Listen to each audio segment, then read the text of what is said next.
Do you want really great photo results from a lens, but you don't really want to spend an arm and a leg to get it? Well, in this video, we're going to be talking about the best crop sensor ultra-wide angle lens on a budget and where you can find it coming up. Hey guys, my name is David Johnson. On this channel, I give you tips and tools on how to improve your photography. So if you're into that, hit the subscribe button. Let's jump into this video. So what lens am I talking about here? This is the Rokinon 12mm f2 lens. Now, if you're watching this video and you shoot Canon, you shoot Fuji, you shoot Sony, you shoot Olympus or Panasonic, keep watching. Sorry, Nikon users, this lens is not going to be available for you.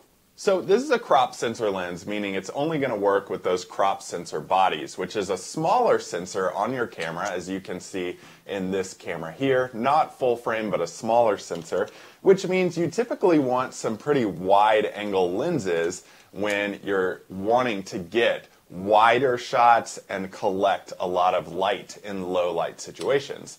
This Rokinon 12mm f2 lens gets that job done. I honestly use this throughout my photography career. The first 7 years I was a photographer in all wide angle lens situations. You see some examples coming up on your screen right now, and also some Milky Way and star trail photography examples here too. All shot with this lens.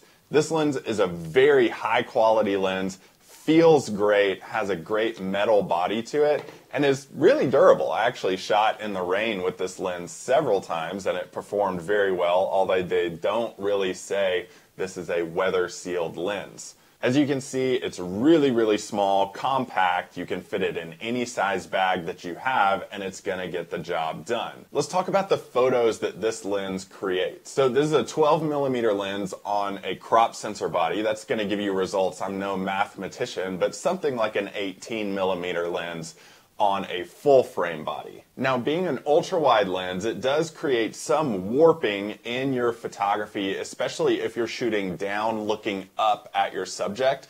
It's going to create kind of this warped effect showing wider bottoms and smaller tops. But for me, with a lot of night photography, I think that's kind of cool because night photography is this weird looking type of photography that you can do all kinds of things with. I kind of like that funhouse look that this lens creates. If you're just shooting straight on, it doesn't create that effect and creates some really, really good foregrounds when you're shooting vertically and tilting your lens down just slightly. That's one thing I loved about shooting waterfalls with this lens, is it creates great foregrounds in those shots. Now, some people might say one of the drawbacks to this lens is it is manual aperture and manual focus only. So that means it has an aperture ring where you actually twist and set the aperture on this ring and it stays still in that point, and also has a focal ring here too.